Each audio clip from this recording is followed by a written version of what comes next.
শাস্তি হয় ভালো করে, আর তার জন্য আমি সিবিআই তদন্তটা চাইছি। আরজি করে ছাত্রদের মারধর, তৃণমূল ছাত্র পরিষদের ছাত্রদের মারধরের অভিযোগ। হাসপাতালে আন্দোলনরত পড়ুয়াদের বিরুদ্ধে এবার অভিযোগ। 4 জন মেডিকেল ছাত্র গুরুতর আহত বলে অভিযোগ রয়েছে। আহত মেডিকেল ছাত্ররা ট্রমা কেয়ার সেন্টারে চিকিৎসাধীন। যে খবর পাওয়া যাচ্ছে,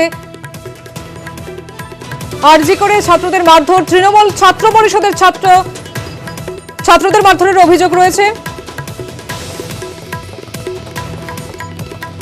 আরো বিস্তারিত জানবো, আমাদের সঙ্গে প্রতিনিধি রয়েছে অভিজিৎ। অভিজিৎ, কি খবর পাওয়া যাচ্ছে? মনীষা, গত পরশুদিন প্রথম এই ঘটনার সূত্রপাত হয়। প্রায় আরজিকর মেডিকেল কলেজ হাসপাতালে অধ্যক্ষকে অপসারণের দাবিতে যে ছাত্র আন্দোলন চলছিল, সেই ছাত্র আন্দোলন থেকে সেখানকার অরাজনৈতিক একটি ছাত্র সংগঠন উঠে আসে এবং সেই ছাত্রদের একজন ছাত্রকে গত পরশুদিন রাতে মারধর করা হয় বলে অভিযোগ, এবং সেই অভিযোগের তীর উঠেছিল তৃণমূল ছাত্র পরিষদের দিকে। আজকে তৃণমূল ছাত্র পরিষদের 4 জন ছাত্রকে মারধর করা হয়েছে বলে অভিযোগ, এবং সেই 4 ছাত্র গুরুতর আহত হয়ে এই মুহূর্তে আরজিকর মেডিকেল কলেজ হাসপাতালেরই ট্রমা কেয়ার সেন্টারে চিকিৎসাধীন রয়েছে। এবং এই নিয়ে হাসপাতালে যথেষ্ট উত্তেজনা হচ্ছে।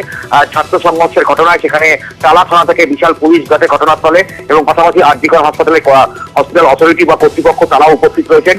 এখনো উত্তেজনা যথেষ্টই রয়েছে হাসপাতাল চত্বর জুড়ে। ধন্যবাদ অভিজিৎ।